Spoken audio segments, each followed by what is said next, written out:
Hello friends, कैसे हो आप सब लोग। सो फ्रेंड्स, आज हम डिस्कस करने जा रहे हैं चार्ट्स के बारे में। ठीक है, डेटा विजुअलाइजेशन यूजिंग चार्ट। तो फर्स्ट क्लास में हमने डिस्कस किया था कि टैबलू कैसे डाउनलोड होता है। ठीक है, फिर उसके बाद हम सेकंड क्लास में आए थे। सेकंड क्लास में हमने ये डिस्कस कर लिया था कि हमने सैम्पल डेटा लिया था और सैम्पल डेटा को हमने अपलोड किया करवाया था। उसके बाद हम लोगों ने उस पर काम किया था। ठीक है, तो अब हम क्या सीखने जा रहे हैं, हम चार्ट सीखने जा रहे हैं। ठीक है, तो हम मेनली आज दो चार्ट सीखेंगे, एक है बार चार्ट और एक है ड्यूल एक्सिस चार्ट। तो बार चार्ट जो यूज होता है वो होता है कैटेगरी कंपैरिजन के लिए। ठीक है, तो फॉर एग्जांपल मुझे सेल्स बाय रीजन देखना है। ठीक है, ये सेल्स बाय कैटेगरी देखनी है, तो मैं उस केस में बार चार्ट का यूज कर सकती हूँ। ठीक है, तो वही करते हैं सैम्पल अपने टैबलू में। ठीक है, तो अब तक हमने डेटा पे काम कर लिया था। ठीक है, डेटा चेक कर लिया था, वैलिडेट कर लिया था डेटा को। अब हम काम करेंगे इसके बार चार्ट पे। हम वर्कशीट पे आएंगे, जो शीट है इसको खोलते हैं वर्कशीट। ठीक है, ये डेटा सोर्स है और ये वर्कशीट है, तो इसका नाम दे देंगे हम लोग बार चार्ट। ठीक है, अब हम क्या करेंगे इसमें इसमें हम लेकर जाएंगे कैटेगरी। ये डेटा पेन है। ठीक है, तो डेटा पेन पे ये डायमेंशंस हैं और ये मेजर्स हैं।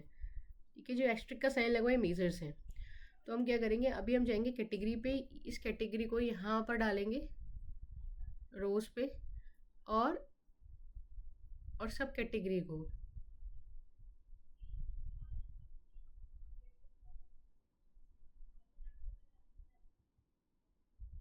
ठीक है, सब कैटेगरीज को लेकर आएंगे और हम लेकर आएंगे सेल्स की। हम जानना चाहते हैं कि हमारी सेल्स कितनी हुई है। ठीक है, तो यहाँ पर डाल देंगे, हमें पता चल रहा है कि हमारी सेल्स इतनी उतनी हुई है। ठीक है, अब हम क्या करेंगे, एक सेल्स हम यहाँ पर भी ले जाएंगे। ठीक है, और उसको कर देंगे स्वैप, आइकन वाले जो है स्वैप रोज एंड कॉलम्स। ठीक है, तो हम देख सकते हैं कि हमारा बार चार्ट आ चुका है। तो फर्नीचर में पता चल रहा है कि यार फर्नीचर में सबसे ज़्यादा सेल्स जो हुई है हमारी वो चेयर्स की हुई है। ठीक है, ये कैटेगरी वाइज सेल्स है। हम कैटेगरी सेल्स देख रहे हैं कि हमारा किस किस कैटेगरी में क्या क्या सेल्स हुई है, किस किस सब कैटेगरीज में। तो हमें पता है कि यार यहाँ पे बड़ी डिमांड है। ठीक है, और हमारे ऑफिस सप्लाई में सबसे ज़्यादा जो सेल्स हुई है वो ऑफिस सप्लाईज में स्टोरेज में हुई है बेसिकली। और हमारे टेक्नोलॉजी में सबसे ज़्यादा जो सेल्स हो रही है वो हो रही है फ़ोन्स में। फ़ोन सबसे ज़्यादा डिमांड में है। ठीक है, अब हम रीज़न वाइज देखना चाहते हैं कि यार चलो हमारा रीज़न वाइज चलो ये पता चल गया, लेकिन हम और ग्रैनुलर डिटेल में जाना चाहते हैं। ठीक है, तो ग्रैनुलर डिटेल में जाने के लिए हम लोग क्या करेंगे, इसमें रीज़न को हम लोग क्या करेंगे, फिल्टर्स में ले आएंगे।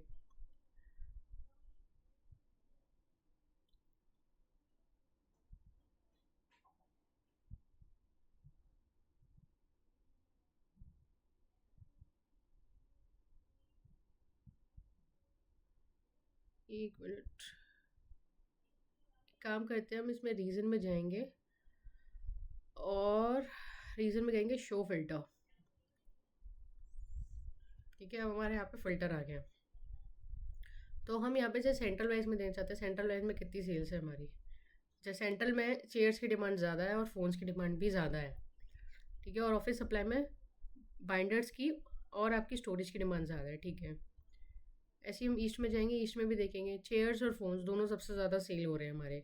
ठीक है, साउथ में चेयर्स और फ़ोन्स भी हैं और हमारे मशीन्स भी हैं। ठीक है, मशीन्स भी डिमांड में है, तो हम साउथ में मशीन्स को भी प्रमोट कर सकते हैं। ठीक है, अब हम जाएंगे वेस्ट में। वेस्ट में हम देख पा रहे हैं चेयर्स और फ़ोन दोनों ही डिमांड में है। ठीक है, तो हम ऐसे करके एनालिसिस कर सकते हैं। अब हम आते हैं आपके ड्यूल एक्सिस चार्ट पे।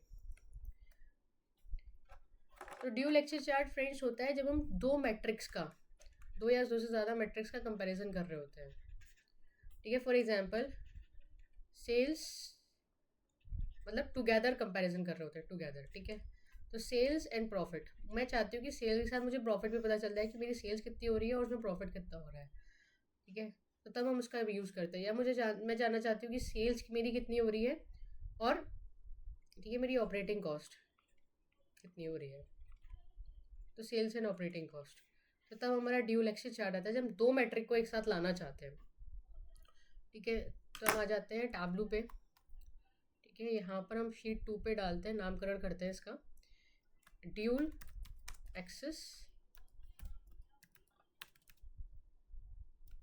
Dual axes chart. ठीक है, अब हम क्या करेंगे फ्रेंड्स, मुझे चाहिए सेल्स, ठीक है, मुझे चाहिए प्रॉफिट,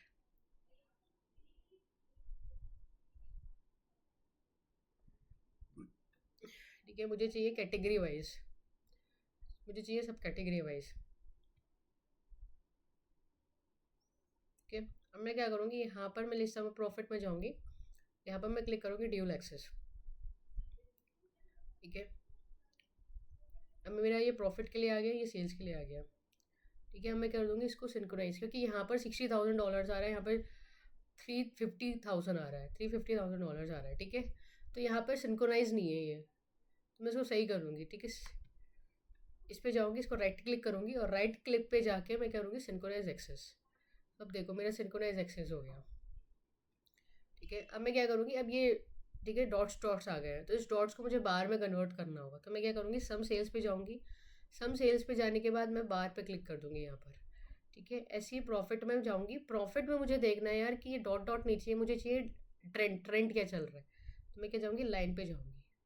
ठीक है, मुझे पता चल रहा है, चलो लाइन मेरा ये चल रहा है ड्यूल एक्सेस में। ठीक है, अब मेरे को दिखाई दे रहा है कि मेरी सेल्स इतनी हुई है, ठीक है, $167,000 हुई है, मतलब 167,380 हुई है, और मेरा प्रॉफिट कितना आ रहा है यहाँ पर, मेरा प्रॉफिट आ रहा है 41,000।